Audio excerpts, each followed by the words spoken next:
Hey everyone, thanks so much for joining us for Ask the Expert in North Texas. I'm Kristen Diaz. I'm David Rankin. There must be something going on in part of Dallas that we don't know about. For some reason, more people are looking at homes and neighborhoods in Northeast Dallas than any other area in the country. This comes from a listing from Zillow. It says Northeast Dallas is more popular than some big name neighborhoods like the Hollywood Hills, La Jolla, California, Camelback in Phoenix, or the Upper East Side in New York. The survey puts 3 Dallas neighborhoods in the top 20, by the way. On today's Ask the Expert, we're joined by Susan Baldwin. She's a realtor with Allie, Beth, Allman, and Associates here in the Metroplex, and she is in the KRLD Zoom room. Susan, thank you so much for taking the time. Thank you so much for having me. So what's in the water here? This seems to have come out of nowhere. Is Northeast Dallas some kind of undiscovered treasure? It actually is. So these Northeast Dallas is loosely the areas all around White Rock Lake. So you could really start in Deep Ellum on the south, where you have a more urban location. You go northeast up into Lakewood neighborhoods that have good schools. You go up into Lake Highlands and kind of around into also Lake Highlands and kind of down, by Presbyterian Hospital. It also includes historic areas like Swiss Avenue and Munger Place, which are around Baylor Hospital. So, it really is kind of, I was not surprised to read that because we work in these neighborhoods all the time with lots of different types of buyers. Curious, are these already pretty established neighborhoods in these areas that you just mentioned? Yes, these are really some of the oldest neighborhoods in Dallas, but they do have some historic neighborhoods. They have smaller ranch style homes, which are more affordable for younger people. They also include newer construction where they're tearing down kind of some of the old homes and building townhomes or condos, and really a lot of empty nesters or I don't know, anyone, young workers, who like to walk to dinner or walk to the lake or be close to something. They're all going into these condos and townhomes. So it's really a popular neighborhood with a lot of different types of people. And then there are a lot of different types of product to choose from.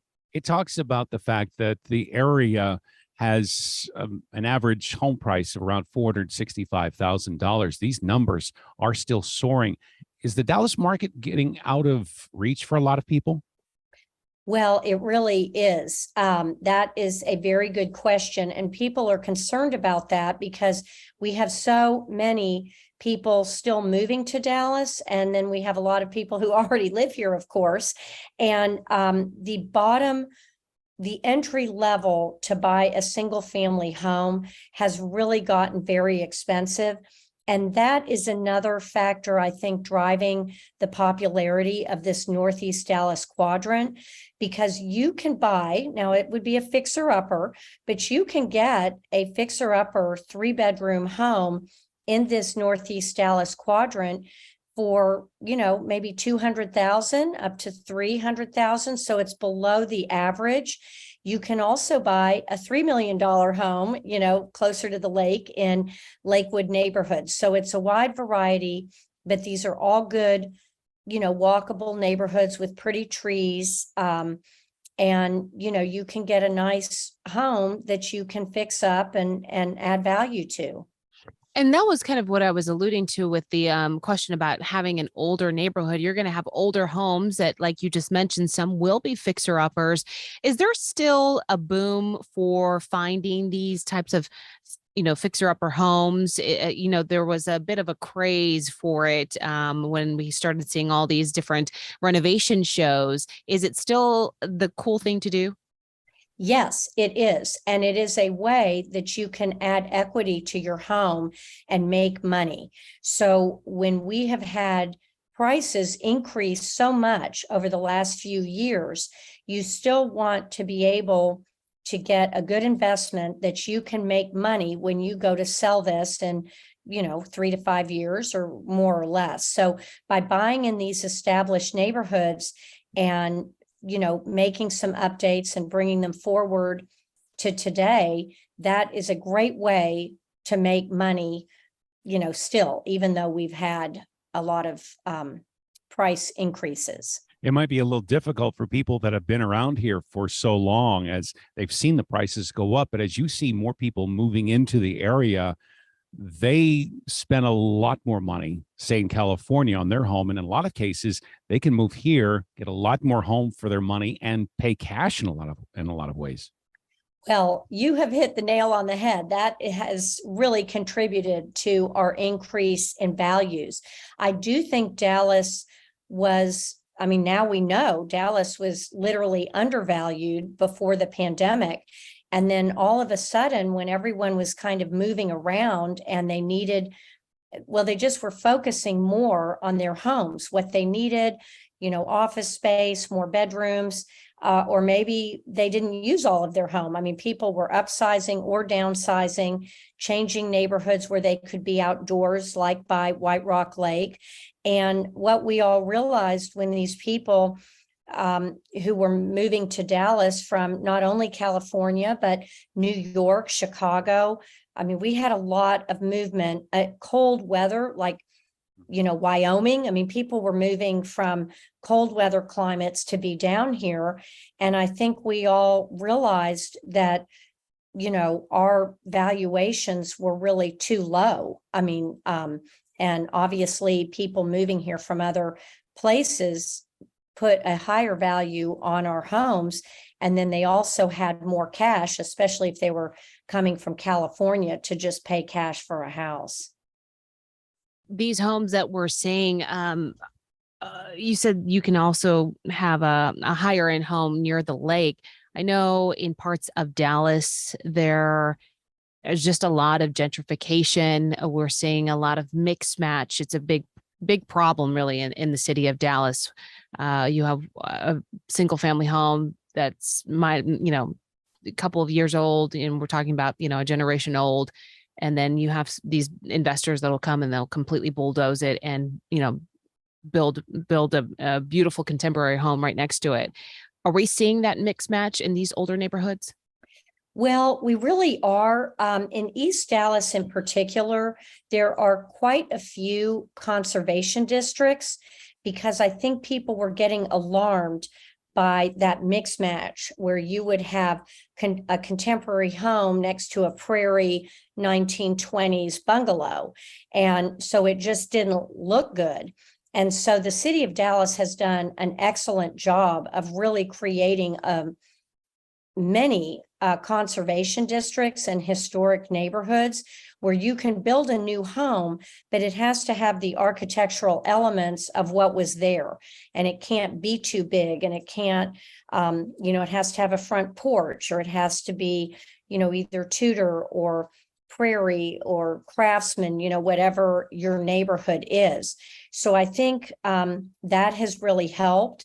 In Lake Highlands, those homes are, there are some contemporary new homes, but the neighborhoods are still pretty cohesive. And Dallas has had, we had a lot of mid-century, like in the 50s and 60s, nationally known architects. And so we have some cool architecture and some right-sized kind of 50s, 60s, and 70s homes. And those have been very popular. So in many Lake Highlands neighborhoods, for instance, you're not seeing, you are seeing people tear down homes and build bigger ones, but you're also seeing a lot of people really investing in the smaller ranch homes that people love and young families love, and professionals and empty. Everybody loves those homes. So, it is always a mix. And, you can find new construction and contemporary, but hopefully not. It's not as bad as it used to be. You talk about the fact that Dallas had been undervalued before the pandemic. is there going to be a time where real estate gets back down to where it used to be, or genie's out of the bottle and we're never going to see those kinds of deals any longer? Well, I do think the genie is out of the bottle in a little bit. I mean, real estate prices always go up and down. It is a cyclical, it's just cyclical with the economy, with jobs. I think that Dallas had kind of a shift, I mean, many years ago, because we have so much going on and a diversified economy. So I don't really see it going back to the way it used to be. But, I do think that the prices will always go up and down. They will always fluctuate. And then there are always going to be areas like Northeast Dallas that people are taking a second look and saying, wait a minute, I can be by White Rock Lake and still work downtown, or I could work in Richardson or even Plano. Like or Garland. I mean, these are good commutable locations that are close in. And I heard, I mean, it must have been 15 years ago, the head of the Texas A&M Research Center, and he was just saying, if you are south of LBJ, and I might even move that up now to George Bush, if you are south of LBJ, anywhere, east or west, you are going to be going up in value over the next 20 years because it is just a close-in location. And I think, he was he obviously studied that, but I think that's what has borne out. And so that's what the Zillow, I mean, that is really not even surprising. That's Susan Baldwin from Allie, Beth, Allman and Associates here on Ask the Expert. Susan, thank you so much for the time. Thank you so much for having me. I really enjoyed it.